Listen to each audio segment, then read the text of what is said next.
বন্ধুরা, সকালে জলখাবার কিংবা সন্ধ্যায় টিফিনে এই ব্রেড পকোড়া অসাধারণ একটা রেসিপি। আর দেখতে এগুলো কীরকম লাগছে দেখুন, দেখলেই কিন্তু লোভনীয় একটা খাবার।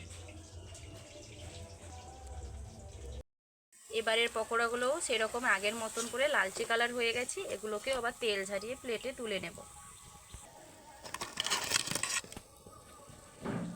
নমস্কার বন্ধুরা, আমি দেবযানী, আপনাদের চ্যানেল দেবযানী রান্নাঘর উইথ ভিলেজ ফুডে আপনাদের সবাইকেই স্বাগত জানাই। আজকের recipe bread pakora. Bread pakora আজকে দু ধরনের আপনাদের সঙ্গে শেয়ার করব। চলুন তাহলে শুরু করা যাক ব্রেড পকোড়ার রেসিপি।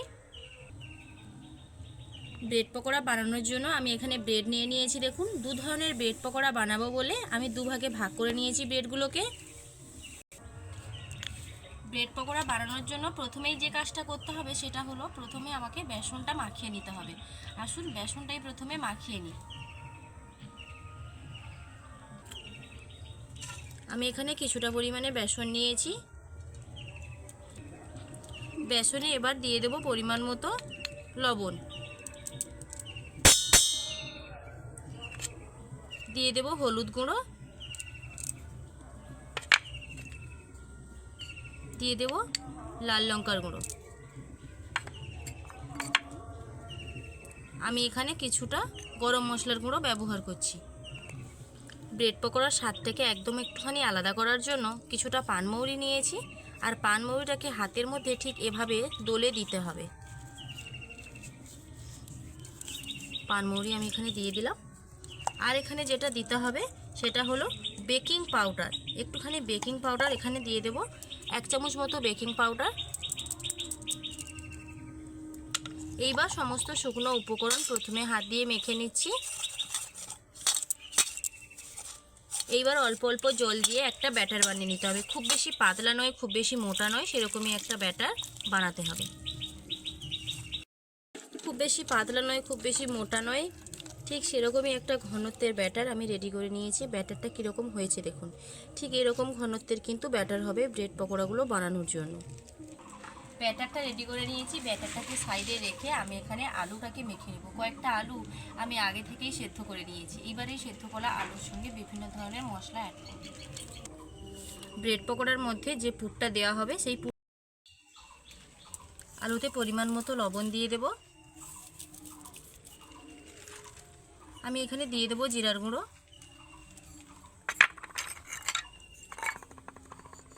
দিয়ে দেব গরম মশলার গুঁড়ো,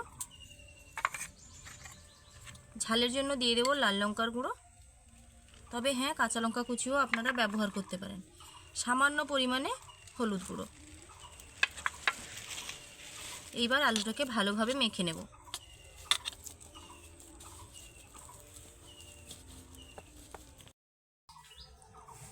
আলুটাকে আমি এখানে ভালোভাবে মেখে নিয়েছি।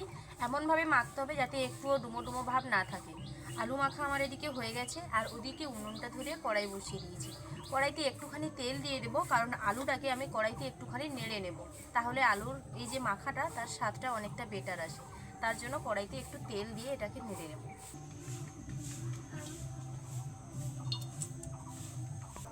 তেলটা মেখে রাখা আলুটা এবার দিয়ে দিলাম।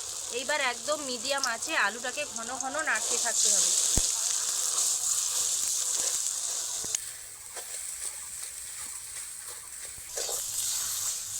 আলুটাকে নাড়তে নাড়তে দেখুন একটা সময় কড়াই থেকে ছেড়ে যাবে। ঠিক এই রকম হয়ে যাবে। আর এই সময় কিন্তু উনুনের আঁচটা একদম লো আঁচে রাখতে হবে। খুব বেশি হাই আঁচ দিয়ে আলুটাকে নাড়া যাবে না। ঠিক এই রকম ভাবে কিন্তু ব্রেড পকোড়ার পুরটাকে রেডি করে নিতে হবে।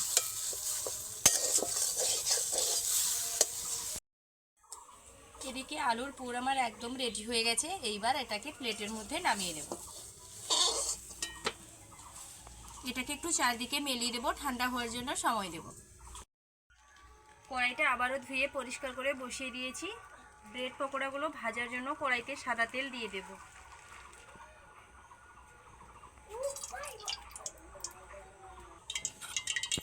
কড়াইতে তেলটা গরম হতে হতে এদিকে ব্রেড পকোড়াগুলো আমি বানিয়ে নেব। প্রথমে একটা ব্রেড নিয়েছি, তার উপরে কিছুটা আলুর পুর দিয়ে দেব। ঠিক এইরকমভাবে চারদিকটাতে মিলিয়ে দেব। চামচের থেকে মনে হচ্ছে হাতেই সুবিধা হবে।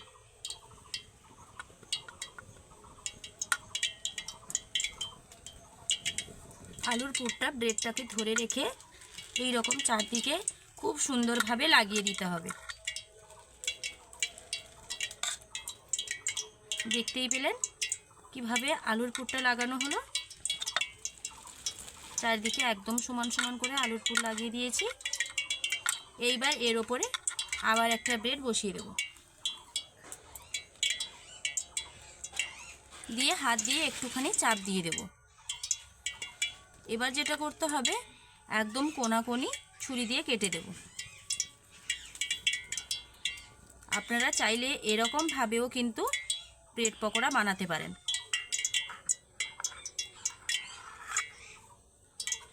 দুটো পকোড়া এদিকে রেডি হয়ে গেল, আর ভেতরটা দেখুন দেখতে এরকমই হবে।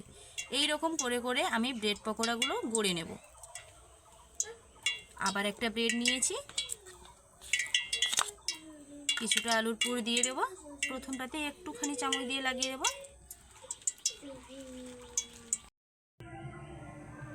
একটা ব্রেড দিয়ে এখানে কিন্তু দুটো পকোড়া রেডি হয়ে যাচ্ছে। আর এইরকম একটা পকোড়াই আমরা দোকান থেকে বেশ অনেকখানি দাম দিয়ে কিনে খাই, কিন্তু সেই দোকান থেকে এত দাম দিয়ে কিনে না খেয়ে যদি এক প্যাকেট ব্রেড আনা যায় না, পুরো পরিবার খেয়েও বেশি হয়ে যাবে। বাড়িতে এরকম সহজ পদ্ধতিতে যে বানানো যায়, আমার এই ভিডিওটা দেখে কিন্তু অবশ্যই আপনারা মনে রাখবেন, যখনই খেতে মন চাইবে এই রকমভাবে ব্রেড দিয়ে, আর আলু সকলের বাড়িতেই থাকে, এরকম আলুর পুর দিয়ে ব্রেড পকোড়া বাড়িতে আপনারা বানিয়ে মন ভরে খেতে পারবেন। দোকানে একটা যে দাম দিয়ে কিনে খাবেন না, বাড়িতে 3টে কি 4টা ওই রকম দামেই কিন্তু আপনারা খেতে পারবেন।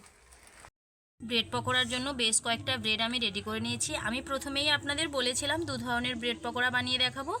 এক ধরনের ব্রেড পকোড়া বানানোর জন্য ব্রেডগুলো একদম রেডি হয়ে গেছে দেখুন।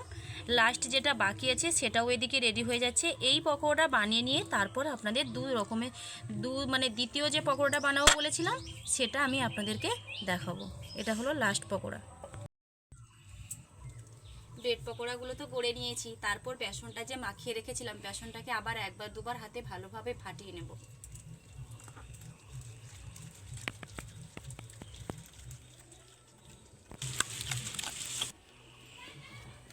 এইবার একটা ব্রেড নিলাম, বেসনের মধ্যে এদিক ওদিক ডুবিয়ে নেব।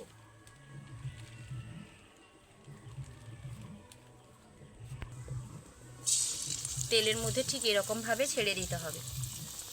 আরও একটা দিয়ে দেব যেহেতু জায়গা রয়েছে।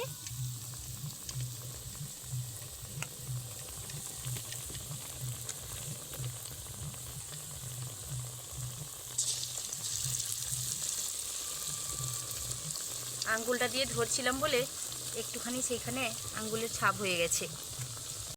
পকোড়াগুলোর একটা দিক উল্টে দিয়েছি, উল্টে দেওয়ার পর দেখতে কি সুন্দর হয়েছে দেখুন। ঠিক এরকম যেরকমভাবে দোকানে বিক্রি হয়, এই যে দেখুন ঠিক যেভাবে দোকানে বিক্রি হয় সেরকমভাবে বাড়িতেই কিন্তু প্রস্তুত করা যায়। একটু উল্টে পাল্টে লালচে কালার করে ভেজেই কিন্তু তুলে নেব। খুব বেশি কালার করার প্রয়োজন নেই, খুব বেশি কালার করতে গেলে একটা কালচে ভাব চলে আসবে, তখন স্বাদের পার্থক্য হবে। ঘন ঘন উল্টে পাল্টে একটুখানি বেশ লাল লাল হয়ে আসবে, মানে এখানে লাল লাল হয়েই এসছে, আর একটুখানি ভেজে নিয়েই কিন্তু এটা নামিয়ে নিতে হবে।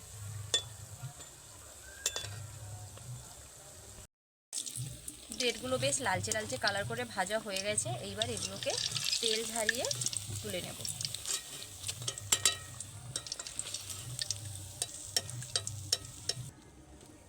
দেখতে এমন সুন্দর হয়েছে না, দেখলে একদমই বোঝা যাবে না যে এগুলো বাড়িতে প্রস্তুত করা হয়েছে, দেখলেই মনে হবে দোকান থেকে অর্ডার করে কিনে আনা হয়েছে। আবারও একবার দিয়ে দিচ্ছি।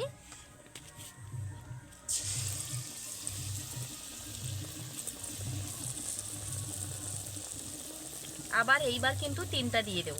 প্রথমবারে 3টা দিয়েছিলাম, খুব সুন্দর ভাজা হয়ে গেছে, তাই এবারেও 3টা দেব।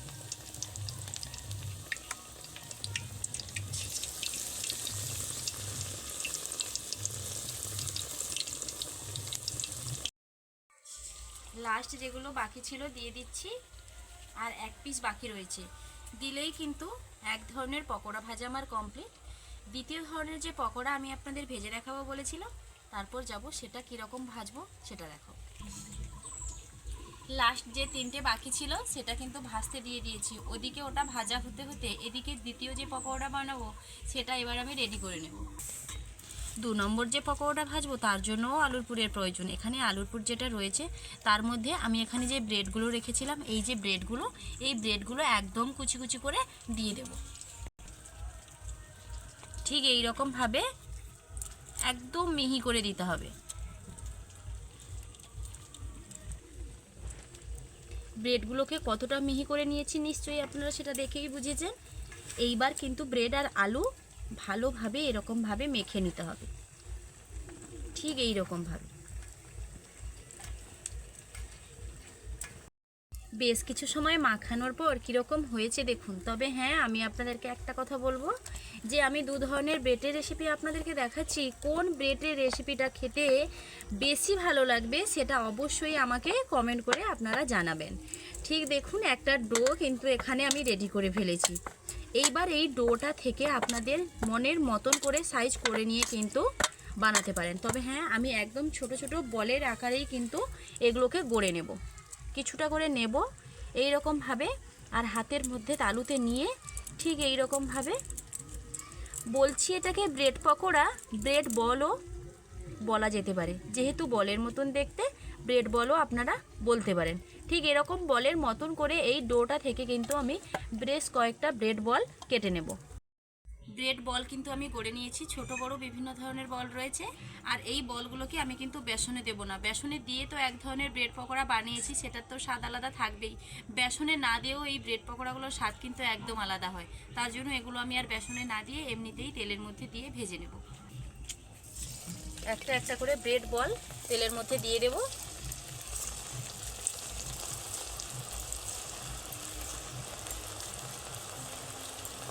সবগুলো বল আমার একবারেই দিয়ে ভাজা হয়ে যাবে, কারণ বেশ কিছুটা তেল ছিল। এইবার একদম মিডিয়াম আঁচে এগুলোকে লালচে লালচে কালার করে ভেজে নেব। ব্রেড বলগুলো ভাজা হয়ে গেছে। এইবার ছান্তার সাহায্যে তেল ঝারিয়ে তুলে নেব। ব্রেড বলগুলো কি সুন্দর দেখতে লাগছে দেখুন।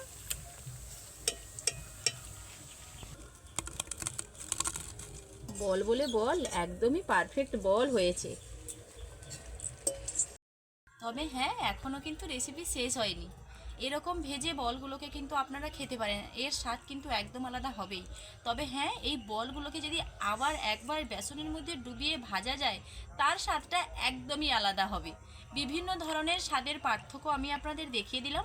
আপনাদের যে যার মনের মতন করে কিন্তু এই ব্রেড বলগুলোকে গড়ে নেবেন। আসুন, এই ভেজে রাখা বলগুলোকে বেসনের মধ্যে দিয়ে দিই, একে একে আবারও ফুটন্ত তেলে ছেড়ে আবার একবার ভেজে নেব। সবগুলো বলকে একসঙ্গে বেসনের মধ্যে দিয়ে দেব। এরকমভাবে বলের মধ্যে বেসনটাকে মাখিয়ে নেব, ঠিক এই রকমভাবে। একটু আলাদা লাগবে দেখতে, দেখতে আলাদা, আর খেতে দেখবেন ভীষণ মজাদার স্বাদ হবে এই ব্রেড বলগুলোর। একবার বানিয়ে শুধু দেখবেন, তখনই মনে করবেন যে দিদিভাই বলেছিল। একে একে বলগুলোকে তেলের কড়াইতে ছেড়ে দেব।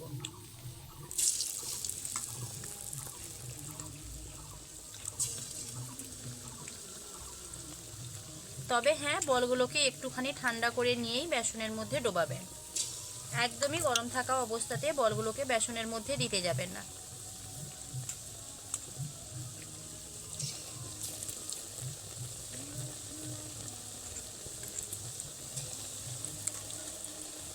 একে একে সবগুলো বল তেলের কড়াইতে দিয়ে দেব, কারণ ছোট ছোট বল আর বেশ কিছুটা তেল রয়েছে, একসঙ্গে দিয়ে দিলে পরে ভাজা হয়ে যাবে।